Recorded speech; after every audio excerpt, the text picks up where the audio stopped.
Talk to me.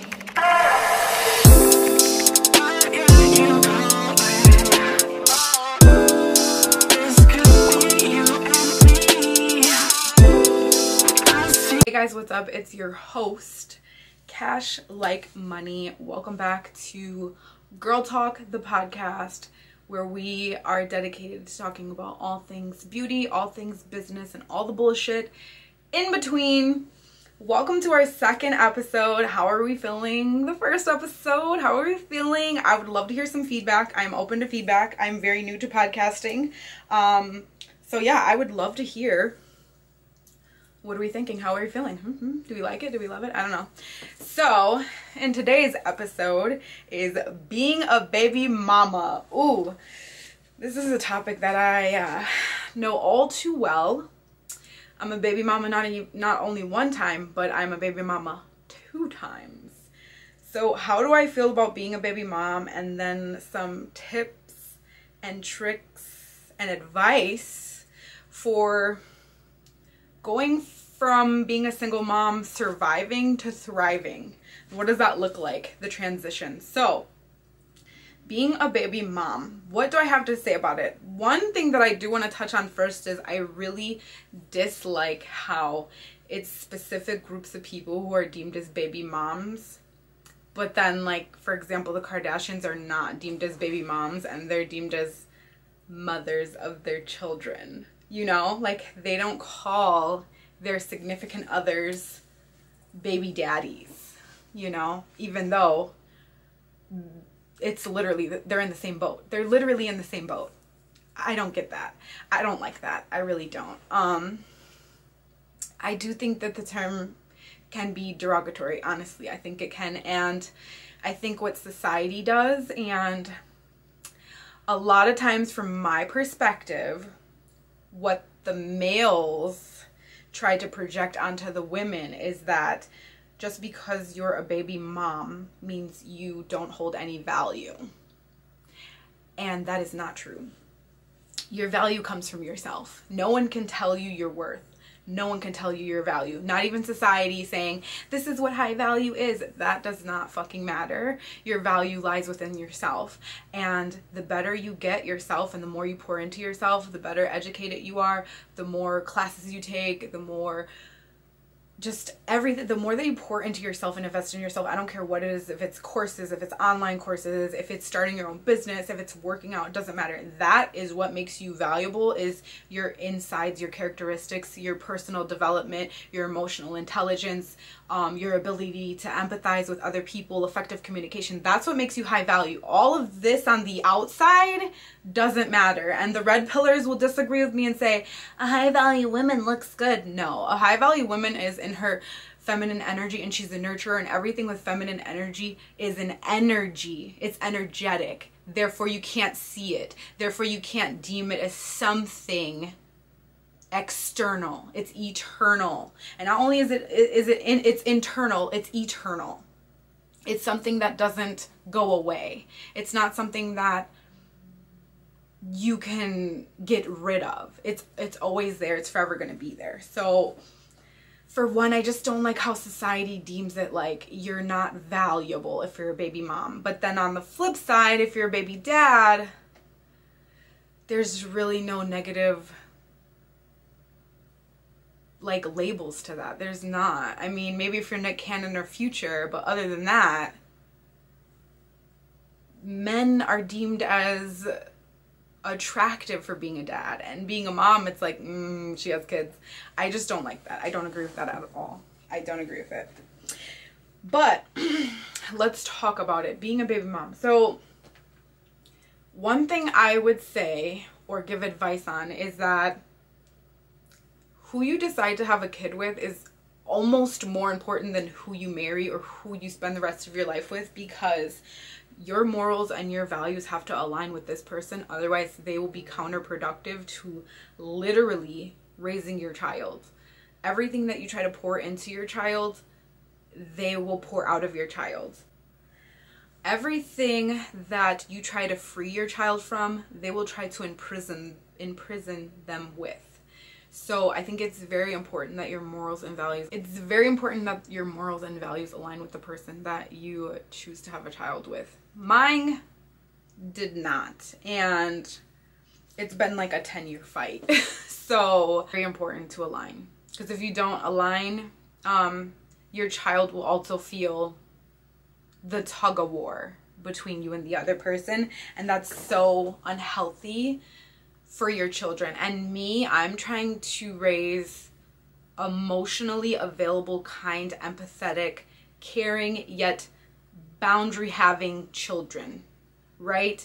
And I want for my children to have a peaceful childhood to where they don't have to recover from their childhood as an adult. That is my biggest goal. And my approach to parenting, I'm a more conscious parent. I tell my children the truth. I don't lie to them. I don't sugarcoat anything to them. And if someone is treating me badly, they are treating my children badly too, because my DNA is literally in my children. And if you are treating me badly, you're treating my children badly. People don't understand that, but when I read The Sacred Woman by Queen Afu, I didn't understand that how much emotions transfer onto the child during pregnancy. And if someone is being that way to you during pregnancy, they're being that way to your unborn child, who is picking up on all of these emotions. And that is the most unhealthy thing that you can do. And so if they're doing that to you while you're pregnant, just imagine how they're going to be when the child actually gets there. 9 times out of 10, it's going to be way worse. So that's why I say it's so important to really pick and choose, even more than marriage, who you're having children with. Like, that's one of the most important decisions in your life. Trust me, learn from my mistakes. Secondly, there's certain things that I will never ever be able to experience in pregnancy, like maternity shoots and baby showers and things like that, because I can't have children anymore. My tubes are tied. I got them tied at 27, so I will never be able to experience someone rubbing my belly. I will never be able to experience someone running to the store for me to get ice cream and pickles. I will never be able to experience that in my life. I will never be able to experience that. So make sure that while you have the chance and the opportunity to experience it, you experience it with the right person, because I don't even have maternity pictures of me being pregnant with my children. I had baby showers with both children. They were absolute shit. And those are memories that I can't redo. You know, I can't relive those moments. And memories to me are so important. I'm such a sentimental person. I think stuff like that is so important. Life events and milestones are huge to me. They're huge. So for me to not be able to experience that, I feel like I was robbed of those experiences. And it's heartbreaking and it's sad. And there's so many other people out here who have also experienced that. I'm not alone. There's so many people who've experienced that as well. So it's so important to pick the right person. Co-parenting. If you're not together with the person and you're co-parenting, honestly, if you can't get along at all, I would put a third party in place legally to help you communicate with the other person, because I tried to do it without a third party and it is hard and it affects everything. Like, you have to have communication with this person, and you think that it goes away. Even after your kid turns 18, you still have to be kind of around this person. Like, if your kid gets married or if your kid has their own business and you both have to be there, you still have to be around this person. So it's so detrimental to have effective communication, have emotional maturity, and pick the right person, honestly. And if they are a narcissistic person, the best thing that you can do is gray rock them, go no contact, and act like they don't exist. That's the best thing that you can do. If they are mentally or emotionally abusing you or your child, or they are trying to use your child as a pawn to get to you, don't talk to them, don't give them a reaction at all. And I know there are a lot of narcissistic baby mothers and there are a lot of narcissistic baby dads, so I'm not picking and choosing a side between male and female. I'm just saying that if that is the case, that you need to go to no contact and you need to take every correct way to do what's best for your child. Also, a lot of times you can't be selfish. Like in the early stages, I was very selfish and I really thought about me all the time and like how I felt, and I switched that to what's best for my kids. And then now I don't have a guilty conscience at all about any of the decisions that I make, because at the end of the day, I know I'm doing the very best for my children and I'm giving them the life that I wish I would have had as a kid, and they're living a life way better than what I did have as a kid. So nobody can make me feel bad about it. Nobody can call me a bad mom. Nobody can say anything about me that will affect me, because 9 times out of 10, your life isn't better than mine, and I would never want to live your life. I would never want to be like you. So if you have an opinion about me, that's none of my business. That's none of my business. Whether you love me or hate me, none of my business. I could care less. At the end of the day, I grind for my kids. I'm involved with them. I'm empathetic with them. I teach them morals and values and standards, and I'm living my dream, and I'm showing my kids to live their dream. And I'm putting up boundaries with people in my life so my kids know to assert boundaries when they get older and they have to assert them. So I'm living and leading by example. So if anyone has anything to say about me, take a look at your life and have some accountability and point thumbs at yourself before you point fingers at me. That's all I have to say about that. So any other advice that I would have is, if anyone from the other side of the family is belittling you or bashing you, from my personal experience and from seeing my dad go through it, don't give two fucks about what they say. Anybody who's talking about you is never doing better than you. I don't care if they have more than you materialistically. I don't care if it looks like they're winning. Those tables always turn. They always turn. And in the end, the good will always prevail. My dad says this all the time. The good will always prevail. So if you feel down in the dumps, or you feel like people are talking about you or they're right about your situation, and you're a good-hearted person, God gonna spin the block about you. Don't worry about them. God gonna definitely spin the block about you. So whatever they got to say, take it with a grain of salt and keep grinding and proving them wrong, honestly. So that's my tips and advice about it. I think you have to be a very, very strong person to be a single parent, and I think that single parents don't get enough credit. And me being a single parent entrepreneur, I really think that single parent entrepreneurs don't get enough credit. But I think you have to just be very strong mentally. I think that you have to pour into your own cup too. That's something that I had to learn later on in life, is that, for example, when you're in an airplane and they tell you to put your oxygen mask on first, they tell you to put your oxygen mask on first so then you can save your children. And in my life, I had to do that too. Like, I had to follow my dreams and I had to put myself first so that my kids can see as an example of what I'm doing. Because if I just put the oxygen mask on them while I'm trying to save them, I would be losing oxygen and I would be dying myself trying to save them. So metaphorically, by me putting on my oxygen mask, my kids are going to follow suit. They're going to put on their oxygen mask too. They're going to know how to put it on. They're going to see me do it, and they're going to be able to do it. So if I lead by example, my kids are going to follow. If I'm an angry person, my kids are going to be angry. If I work a 9-to-5 job and I hate my job, my kids are most likely going to do the same thing. If I break generational curses and I'm being a first-generational entrepreneur and I'm going after the things that I love to do, and I'm setting boundaries with people who are toxic in my life, my kids are going to see that and they're going to follow suit because they see what I'm doing. If I'm healthy and I'm working out and I'm reading books, my kids are going to be healthy, workout, and they're going to read books. If I'm on the phone all day, or I'm on the TV all day, I'm on the game system all day, my kids are going to do the same exact thing. So be the person that you wish you had as a child. And this whole time, sometimes we think that somebody is going to come to save us when we're younger, but really it's us who come back and save our inner child. So be the right parent now so that your child doesn't have to go back and save their inner child. Let your child's inner child run free, you know? And like, kids a lot of times bring out the inner child in us. Sometimes your children are more of a teacher to you than you are of them. A lot of times parents don't realize that because they're so stuck on I have to teach my child this. I have to teach my child that. My children have taught me so much patience. My children have taught me so much empathy. Like, my parents never really apologized to me. And I apologize to my kids all the time when I mess up.